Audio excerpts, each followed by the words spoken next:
Je vais aller chercher. Ce n'est pas de la confiture, Là, les monstres. mais un repas gastronomique que s'apprêtent à dévorer ces deux cochons gascons. Mettez ça un peu plus loin, les gars, là. Faut passer par-dessus, là. Un repas 3 étoiles.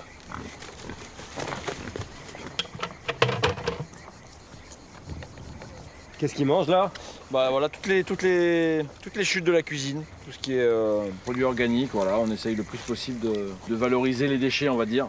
Bon, voilà, il y a les carottes, des pommes, de la salade, tout ce qu'on pense qui est bon pour le cochon. Voilà, on essaye de faire un petit tri le plus possible. Le chef Glenn Viel leur offre 30 kilos de nourriture par jour, des épluchures, mais aussi les restes des assiettes, quand il y en a. Ces cochons, qu'il est allé chercher chez un éleveur provençal pendant le confinement, sont un acte militant pour ce partisan du zéro déchet. On les a reçus à 15, à peu près 15 kilos, je pense. Là, ouais, ils ont pris, je pense, 30 kilos. Ils font partie de la famille, presque. Voilà, on a plaisir à venir les nourrir tous les jours. En tout cas, pour moi, les animaux, c'est un peu thérapeutique. Ça fait du bien, ça repose. Regardez le cadre. Ça fait des cochons, je crois qu'ils sont pas mal. Je crois qu'ils sont plutôt heureux, là. Glenn Viel est l'une des étoiles montantes de la gastronomie française. En janvier dernier, il décroche la consécration suprême. C'est une adresse devenue mythique. Lousteau de Beaumanière, Glenn Viel. À 39 ans, il devient le plus jeune chef 3 étoiles de France. C'est un rêve de gamin, c'est un truc de fou. C'est une émotion de dingue de ressentir ça, comme un footballeur peut être champion du monde. Une 3e étoile qui annonçait une saison hors du commun pour ce chef qui dirige les cuisines d'un domaine mythique. Au pied des falaises des Baux-de-Provence, Lousteau de Beaumanière, le premier relais et château créé en France en 1945. En mars dernier, alors qu'il s'apprête à rouvrir, auréolé de sa 3e étoile, Glenn est loin de se douter que la crise du Covid va briser son élan. Avant de se mettre au fourneau, il fait le tour de ses producteurs. Ils doivent être à la hauteur des exigences de cet homme perfectionniste, presque obsessionnel. Tu vas bien? Ça va la forme? Félicitations Merci beaucoup. pour cette 3e étoile. Déjà que t'étais embêtant avec 2 étoiles, alors 3, Ouais. j'ai peur. Tu nous mets la pression. Ouais. Bon, t'inquiète, je te rassure, je l'ai aussi, donc... Nadège et Vincent sont des maraîchers, On va voir les asperges. Allez, Allez, go. spécialistes de l'asperge depuis 5 générations. c'est mon pèlerinage. Bon, tu nous dis, Glenn, s'il y en a une qui te plaît, hein? Glenn sait exactement ce qu'il veut. Moi, j'en vois pas, là, hein? Des asperges Ouais, il y en a une belle, mais c'est encore petit. Hein. Ah ouais. de 32 mm de diamètre. On attend jour après jour qu'elles poussent. Donc on fait sur 1 hectare, on arrive à peut-être à en ramasser 5 kilos. C'est la haute couture de l'agriculture. Ah, il y en a une pas vilaine, là. Ouais. Elle sera pas mal. C'est pas mal, mais c'est pas encore ça. Je pense qu'on est sur du 28, tu vois. On n'est pas sur du... tu vois. Non. Mais quel expert, Glenn! Ah ouais, elle est pas mal. Bon, Elle est pas mal. Ces asperges haute couture, Nadège les lui vend 28 € le kilo, le double du prix habituel. Là t'as du 20... en diamètre, là, tu dois être à du 26. Ouais, il faut plus gros. Vous êtes monomaniaque un peu, non? Je suis pas monomaniaque, j'ai une recette avec cette asperge, il me faut le calibre pour la réaliser, c'est tout. Une recette dont l'inspiration, comme souvent chez ce cuisinier, remonte à l'enfance. Non, les grosses ne pointent pas encore leur nez, hein. En fait, si on regarde maintenant ce qui se fait dans la cuisine, on fait beaucoup d'asperges baguées, c'est-à-dire qu'on l'épluche bien propre, nickel. Elle est très jolie, très esthétique, mais moi, elle me provoquerait en fait. Elle m'emmerde, mais si elle m'emmerde en fait. Et donc moi, je me suis dit que petit, je mangeais des asperges comme ça, je me rappelle, hein, elle était toute comme ça, on l'a trempée dans la vinaigrette et c'était génial. C'était génial. Peut-être finalement c'était moins bon, mais moi c'est ce qui me rappelle et c'est ce qui me fait avoir une certaine émotion. À 3 jours de l'ouverture, l'asperge va être l'élément principal d'un plat qu'il va travailler jusqu'au dernier moment. Alors, on va voir si ça rend bien ça. Un jeu de texture entre l'asperge de 32 mm, très cuite, et une petite, presque crue. On met met un peu de poudre d'estragon, non? Ouais, sur comme on avait dit, ouais. On fait quoi? vas-y. On met... Là, moi je pense que je le mettrais là. Tu le mettrais là-dessus? Ouais. De l'estragon saupoudré sur un condiment à base de moutarde violette, de purée de raisin noir et d'huile d'olive.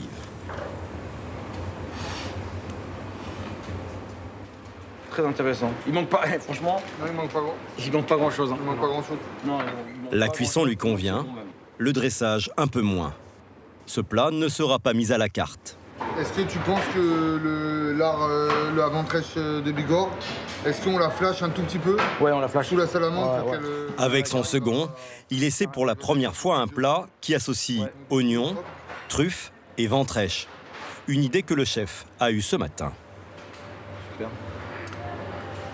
Est-ce qu'on met le jus directement sur la truffe ou est-ce que ça peut enfermer l'odeur aussi? Parce que comme c'est un jus un peu épais, peut-être que ça peut... Moi, je pense qu'on est plutôt sur l'oignon. Il faut que ça coule, soit gourmand. Vas-y, continue sur l'oignon. Ouais. Dans un 3 étoiles, les plats doivent respecter un parfait équilibre entre le goût et la présentation. Voilà. Bon, on va faire un trait plus élégant évidemment, parce que là c'est un petit peu grossier. Mais Glenn va encore plus loin. Nous, on sert tout entre 47 et 48 degrés. Comme le froid inhibe les goûts, le chaud aussi. Donc on a goûté des plats, les mêmes plats, à certaines températures. On s'est aperçu qu'au-delà de 51-52 degrés, à la première bouchée, on avait un effet de chaleur et pas un effet de goût. C'est-à-dire que le palais était envahi par la chaleur et Exactement. on Et le cerveau, il part plus sur l'analyse des goûts, mais il part sur attention, c'est trop chaud. Autre expérimentation, la recherche de la cuisson parfaite. Pour cuire à l'étouffée ce morceau de lotte, le chef va utiliser la peau du poisson. L'idée, c'est que c'est d'agrémenter quand même tout ça. Hein. Même la peau, on pourra la mettre à mariner. Hein. Ouais. Quelques agrafes, avant d'enfourner à 150 degrés. Allez, on va voir ce que ça donne. À tout à l'heure.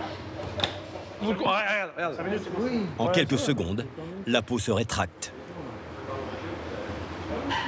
Ça va un œuf au plat un peu. Une peau hermétique qui empêche le poisson de se dessécher. 6 minutes plus tard, verdict. On va découper. Il faut parfois une centaine d'essais et une année entière pour qu'un plat aboutisse. On a l'agrume, on sent. Hein. Regarde son nacré, là. Magnifique ça. Il faut sans cesse créer, il faut sans cesse avoir des idées. Ça fonctionne pas, c'est pas grave, on passe à autre chose. Moi, c'est ce qui me fait me lever tous les matins, c'est de trouver une bonne idée. Je me dis, waouh, ça c'est quelque chose qui est innovant, qui est un peu, voilà.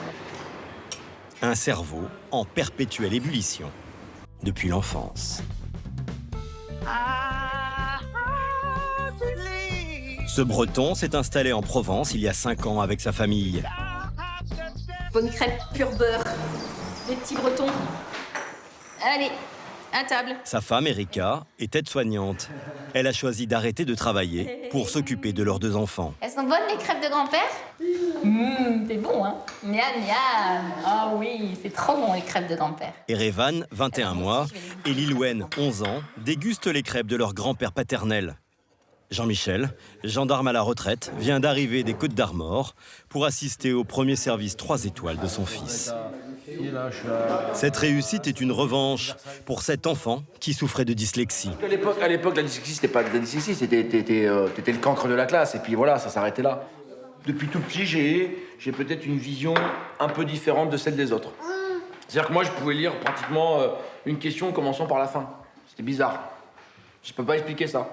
C'est comme ça, je voyais le truc à l'envers, voilà. Et j'en ai fait une force, hein. J'en ai fait une force parce que, voilà, il a fallu avoir un regard un peu différent pour continuer à avancer, on va dire, au niveau scolaire. Et donc, j'ai trouvé des subtilités à ma façon pour pouvoir avancer, voilà. C'est quelqu'un qui réfléchit pas comme tout le monde, qui voit pas les choses dans le même axe que tout le monde, et du coup, ça en fait quelqu'un hors norme. Enfin, c'est... On exagère quand même. Mais si. Son père et sa mère, décédés quand il avait 20 ans, lui transmettent leur passion pour la cuisine. Glenn passe un BEP et intègre des maisons prestigieuses où il doit faire ses preuves. Là, c'était au Meurice, c'était ma première place de commis en cuisine, quoi. J'avais 20 ans. Au Meurice, on est 40. Il y a des cuves de partout, il y a des fonds, des consommés. Et puis voilà, j'arrive là, je suis quand même assez impressionné. On sent qu'il y a des équipes qui se sont faites. Puis voilà, il y a quand même un esprit de compétition dans les cuisines quand même. Hein. faut être le meilleur, quoi. Avec cette combativité, Glenn décroche sa première étoile à 28 ans dans un restaurant de Marseille et 5 ans plus tard, la deuxième à Courchevel. C'est là qu'il fait la connaissance de l'homme qui va le débaucher et l'emmener en Provence. Ouais, je me disais peut-être de l'autre côté, on pourrait mettre une serre. Ouais, il n'y a rien là. Ouais, on va mettre des agrumes. Puis tout la verveine, tout ça, ça va repartir. Cet homme, c'est Jean-André Charial. Il fait froid, ouais. Bon, ça, c'est de l'oseille, ça. Le petit-fils du créateur de Lousteau de Beaumanière, aujourd'hui propriétaire des lieux. Jean-André voulait à tout prix reconquérir sa 3e étoile, perdue en 1990, après l'avoir conservée 23 ans. Et dans l'univers très concurrentiel de la haute gastronomie, il lui fallait un guerrier. Cette volonté d'exigence, de rien laisser passer, d'être toujours le meilleur, d'être toujours là, à fond, penser qu'à ça, etc. Moi, c'est extraordinaire avec Glenn, c'est qu'il ne pense qu'à ça. Et le matin, il arrive et me dit, tiens, j'ai pensé à ça, j'ai eu une idée, ça, j'ai pensé à ça. Pour moi, c'est un cadeau du ciel, c'est formidable. Glenn reste discret sur son salaire. Mais en province, un chef 3 étoiles gagne en moyenne entre 9 et 12 000 euros net par mois. Pour Jean-André, un investissement indispensable pour que la gastronomie soit à la hauteur de ce lieu mythique. Son grand-père, Raymond, qui a fait fortune dans les assurances, rachète après-guerre cette ancienne bergerie, perdue dans les Alpilles. Il apprend à cuisiner et la transforme en hôtel-restaurant. Un pari fou dans le village des Baux-de-Provence, alors presque désert. Mais avec ce cadre unique et la qualité de sa table, l'endroit devient le lieu de villégiature de nombreux artistes. Cocteau, Picasso. Ami de Georges Pompidou, le grand-père fait de son établissement le rendez-vous des grands de ce monde. Le président américain Truman, le chinois Deng Xiaoping et même la reine d'Angleterre, alors en visite au Baux-de-Provence, qui va passer 2 nuits dans son hôtel. Moi, ce qui m'avait sidéré, c'est d'abord la montagne de valises qu'ils avaient. Il y avait 3 camions, elle amène son eau pour le thé, les vêtements, les machins, etc. Et alors, elle arrive, et c'est l'étiquette absolue, on lui dit vous passez à 8h à table, c'est à 7h58, elle descend l'escalier, à 7h59, on ouvre la porte, à 8h, elle est assise. C'est ça. L'histoire retiendra qu'elle a mangé un loup farci en croûte, sauce crevette, et un baron d'agneau arrosé d'un montrachet. Certaines visites sont plus discrètes. La Saddam Hussein, Chirac et l'interprète. C'était l'époque où on essayait de vendre des armes ou des rafales ou je ne sais pas quels avions. Il était bien entouré, lui. Il avait toujours des types avec des pistolets là, qui étaient... Quand vous rentriez dans la chambre, c'est... Faire gaffe, toi. Jean-André prend la succession de son grand-père en 1993 et agrandit l'établissement. Il achète un manoir, une villa. Le domaine s'étend désormais sur 20 hectares. L'hôtel compte 54 chambres et suites, jusqu'à 1 000 euros la nuit.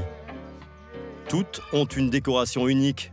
Dans l'une d'elles, il y a même un pain dévitalisé. L'an dernier, le chiffre d'affaires de l'établissement s'élevait à 13 millions d'euros. Les stars continuent à apprécier la discrétion des lieux. Mick Jagger, Paul McCartney. Jusqu'à la consécration l'an dernier, l'ex-président Obama et son épouse Michelle viennent goûter la cuisine de Glenn Viel. Pour Jean-André, pari gagné. Moi, j'estime que ma mission ici, c'est de faire vivre le mythe. C'est-à-dire que c'est un endroit exceptionnel et où on a eu des gens exceptionnels qui sont venus. Il faut continuer. C'est-à-dire que si De Niro tourne un film à Arles, comme il a tourné, etc., il faut qu'il vienne coucher ici, il ne faut pas qu'il aille coucher à Arles. 5 mars, veille de l'ouverture du restaurant. Glenn Viel vient récupérer une commande chez un maître verrier. Cet obsessionnel ne s'arrête pas au contenu de l'assiette. Bonjour. Il veut aussi contrôler l'assiette elle-même. Tu vas bien, Glenn? Couverts, carafes, verres, saucières. Il fait tout fabriquer sur mesure. Pour la cristallerie d'art, Glenn fait appel à l'un des derniers souffleurs de verre français, Alban Gaillard. Il y a un rapport à la cuisine quand même, avec le four, la chaleur, les cuissons. Ah oui. Ouais. Chauffé à 1100 degrés, le cristal peut être sculpté comme de la pâte à modeler.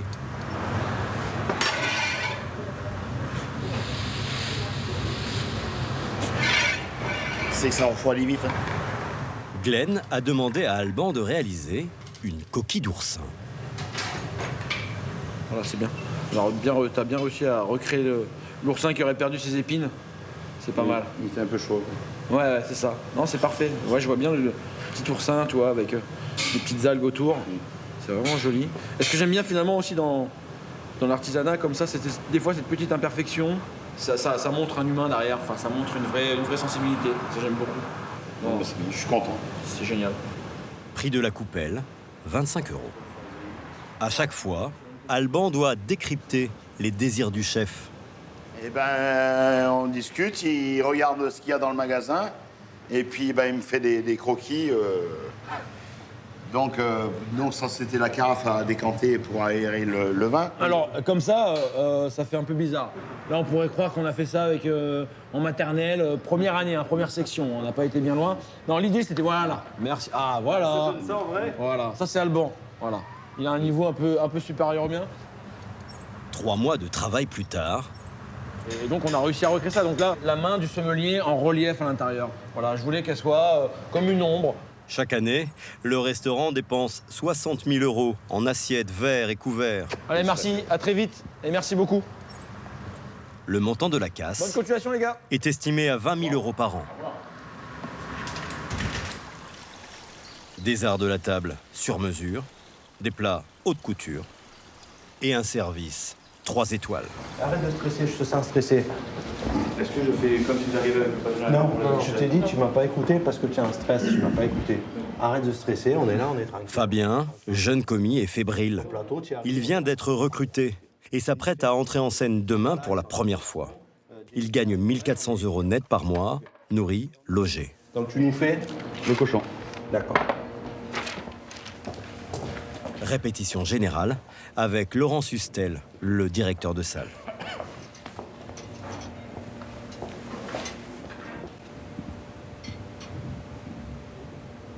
Je répète, on est en situation réelle, hein, d'accord? On est des clients, d'accord? Madame, monsieur, dans un premier temps, pour commencer votre repas, vous allez retrouver donc l'apéritif autour du cochon. Dans un premier temps, ici, vous allez avoir donc la trulle. La trulle, c'est une spécialité niçoise, un boudin provençal. C'est une très bonne dégustation. T'as senti, il y a un blanc à un moment donné. Oui. Tu sers le truc, mais c'est long, quoi. Donc, est-ce que tu arrives, tu portes un truc, hop, tu fais un aller-retour. Est-ce que là, à un moment donné, tu dis pas un petit mot, tu vois? Voilà, tu es là, tu commences ton apéritif. Là, messieurs, bonjour. Tu vois, on peut parler quand on fait un truc, hein. Oui, on peut faire deux choses en même temps, hein. On pose la nappe. Voilà, je vous prépare un petit apéritif, je vais vous expliquer. Tac, de suite, on les a mis en... Tu comprends? On s'occupe d'eux, on est en train de s'occuper d'eux. D'autant que pour accueillir les clients comme il se doit dans un 3 étoiles, le nombre de couverts a été réduit de 70 à 45 convives. En revanche, il y a toujours autant de serveurs, 22. Ils auront donc plus de temps pour présenter les plats. Des plats qu'ils devront connaître par cœur, leurs ingrédients, leur goût, leur histoire. Et donc à côté, on aura un sorbet au persil plat. Ils font donc le tour des cuisines pour étudier les dernières créations. Une crème dentelle, noisette torréfiée, donc une crème légère avec de la noisette et de la fleur de sel. Mais aussi des copeaux de champignons de Paris frais.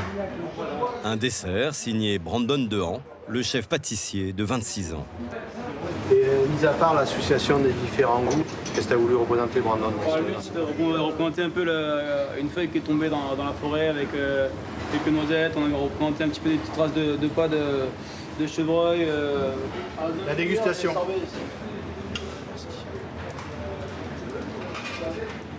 C'est vrai que quand tu manges le sorbet, ça te conditionne un petit peu le palais pour attaquer. Ce qui est intéressant, c'est que de loin, toi tu vois de loin, et tu as envie de t'approcher pour regarder tout ce qu'il y a. Les enfants, approchez-vous, sinon je vais tout manger. On le reste, le lot? Ça va, chef? Ou quoi? Oh, on l'a bien fait. Ça, c'est bien, c'est bien. Donc après, nous, on va mettre quelques petits morceaux de pommes fraîches. Glenn a recruté Brandon il y a 4 ans et demi pour muscler son équipe. Ce surdoué de la pâtisserie travaille dans les plus grandes maisons depuis l'âge de 14 ans. Cette 3e étoile est aussi la sienne. Ouais, c'est sympa. Vous avez dans la peau les 3 étoiles, non? T'es obligé maintenant. Voilà. Pour moi, 3 étoiles, c'est la consécration, c'est le rêve d'une vie. Donc forcément, j'ai fait le tatouage parce que pour moi, c'est grave à la vie. Voilà. Vous n'avez pas intérêt à la perdre. Hein. Bah, c'est pas grave, j'aurais eu au moins. C'est essentiel. Pas grave. Pas grave. Non, c'est pas grave, mon gars. Comment ça, on va pas les laisser s'envoler comme ça? Moi, je te le dis, hein, va falloir charbonner. Hein. C'est le grand soir, le premier service 3 étoiles. Pour mettre en condition son équipe, Glenn a affiché sur le mur qui va des vestiaires aux cuisines les menus et les photos des 29 chefs français qui arborent la plus prestigieuse des distinctions. Ce soir, les grands noms de la gastronomie française les regardent.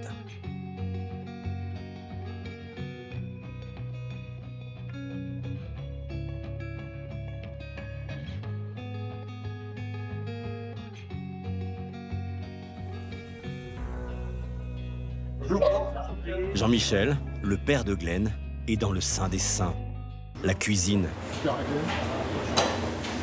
Lui, l'ancien gendarme, qui a donné à son fils une éducation stricte, aura le privilège d'être le premier à déguster ses créations.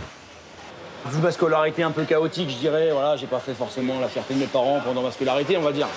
Une petite revanche peut-être aussi sur ma scolarité. Voilà, c'est aussi peut-être un message d'espoir pour tous les enfants qui trouvent pas leur place dans la scolarité, peut-être qu'ils vont s'épanouir dans le professionnel. C'est de l'émotion, c'est de la fierté, quoi, je veux dire. Est-ce que, oui, j'étais sévère, paraît-il. Enfin, moi, je m'en rendais pas compte, mais lui, il le dit. Mais on a le résultat aujourd'hui. Certainement que la rigueur y a joué, quoi, l'exigence, la perfection. Voilà, on y est.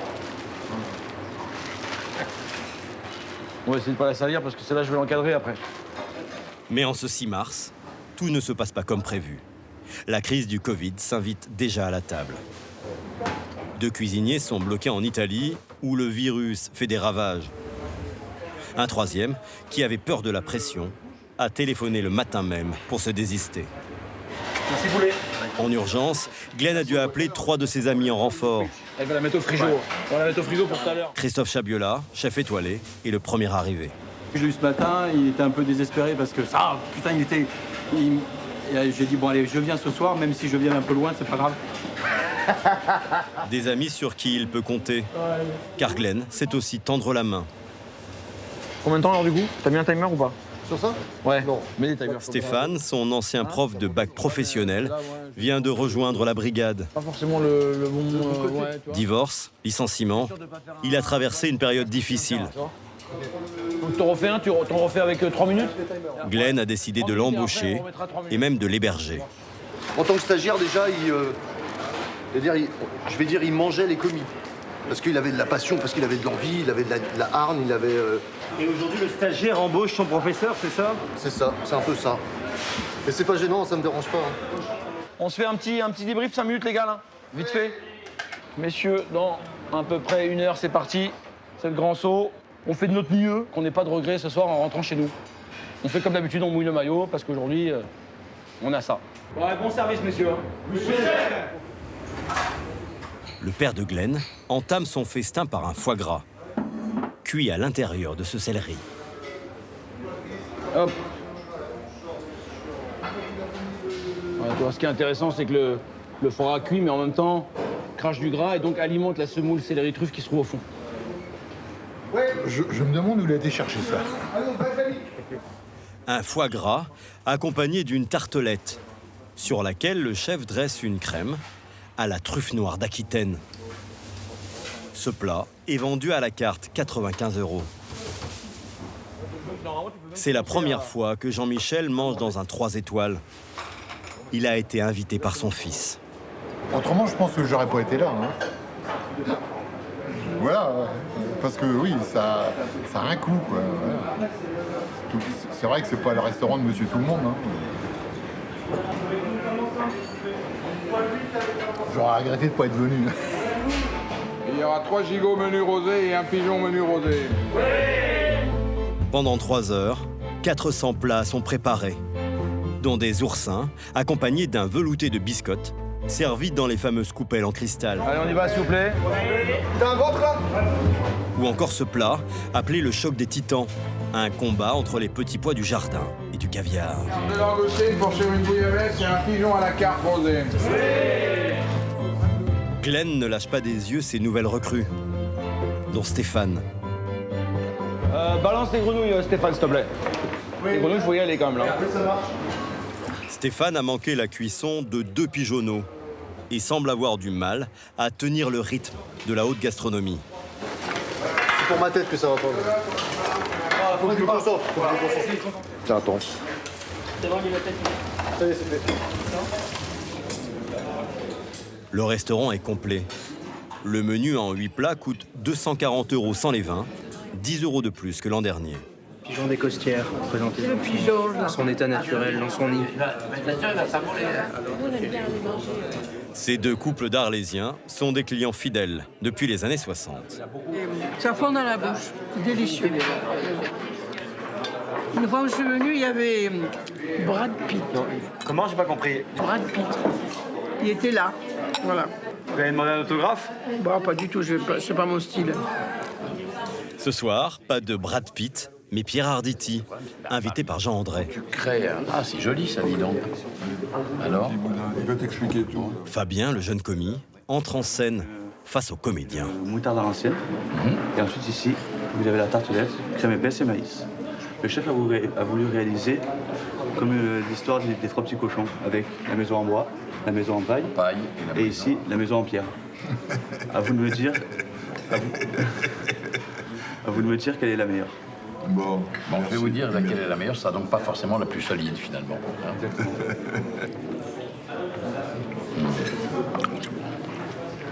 C'est délicieux le boudin. Pour compenser le manque à gagner lié à la diminution du nombre de tables, le restaurant compte sur l'attrait de la 3e étoile.